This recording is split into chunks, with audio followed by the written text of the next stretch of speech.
How does a vegan or vegetarian diet affect bone density, and what other factors contribute? Watch the video to find out.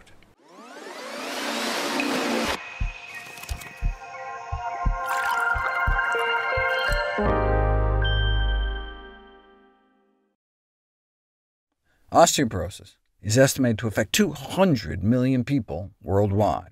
Literally meaning porous bone, osteoporosis is a disease characterized by reduced bone formation, excessive bone loss, or combination of both, leading to bone fragility and increased risk of fractures. And bone mineral density is the most robust and consistent predictor of osteoporotic fracture.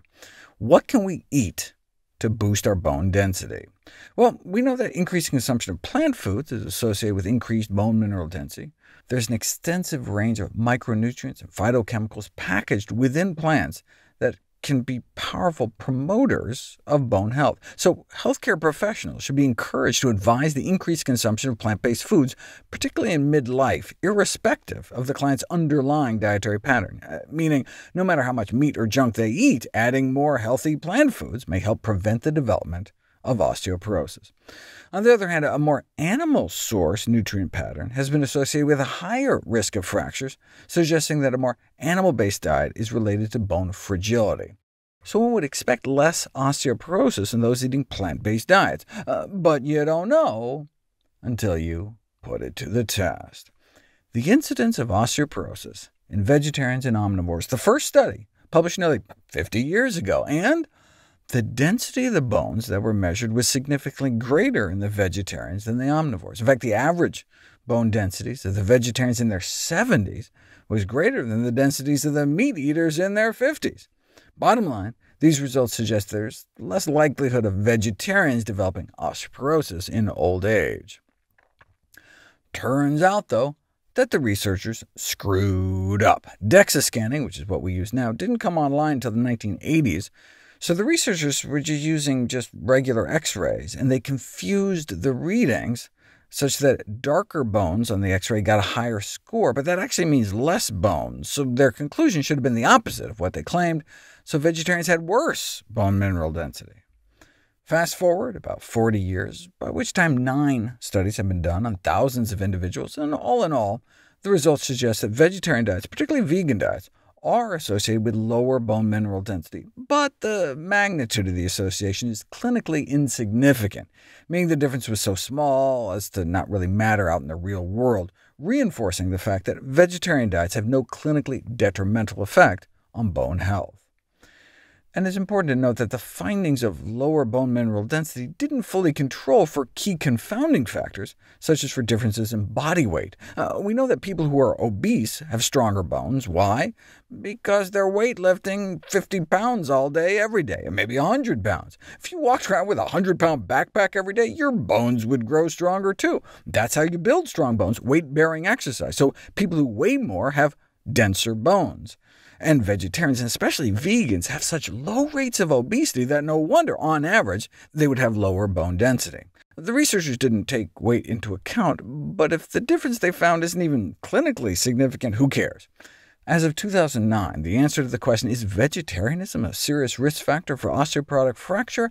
The answer was no, vegetarianism is not a serious risk factor. By 2018, the latest meta-analysis on veganism, vegetarianism, and bone mineral density, we were up to 20 studies involving tens of thousands of participants, and, again, lower bone mineral density was found in studies of vegetarians and vegans compared to meat eaters. The researchers conclude that vegetarian and vegan diets need to be appropriately planned to preserve their bones. But wait, did they account for the obesity thing? No, they did not. They just used what are called crude risk ratios, meaning no adjustments for confounding factors like weight. So they didn't control for things like age, smoking, obesity, exercise, and so the results are really uninterpretable. But no one had gone through the trouble of going back through all those studies and making the proper adjustments until now. The title gives it away. Differences in bone mineral density between vegetarians and non-vegetarians become marginal when accounting for differences in body size factors.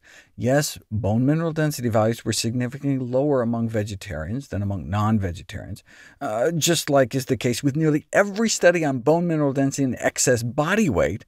But forget clinical significance, these differences even lost statistical significance upon adjustment for body size factors, suggesting that lower bone mass among vegetarians is in larger parts explained by their lower BMI and waist circumference. Thus, it's not so much the composition of the diets of vegetarians and vegans as much as it is the fact that they become so much slimmer. Now, a small but statistically significant difference remained for total lower spine density, a difference of 0.03. This was dismissed as having little clinical relevance, but is that true? If you look at the reproducibility of bone mineral density measurements in daily medical practice, you can see how if you repeat tests back-to-back, there's some scatter in the measurements, and so a significant difference really has to be more than the inherent variation. And indeed, expressed as the smallest detected difference, you really need a bone mineral density disparity of at least 0.05 at the spine before it can be considered a significant change, and so indeed there does appear to be little clinical relevance. However, even if vegetarians and vegans basically have the same bone density at the same weight, everyone who is skinny is at risk. Low BMI is a risk factor for fracture, so all persons in a low body weight category consuming any kind of diet should be monitored for osteoporosis.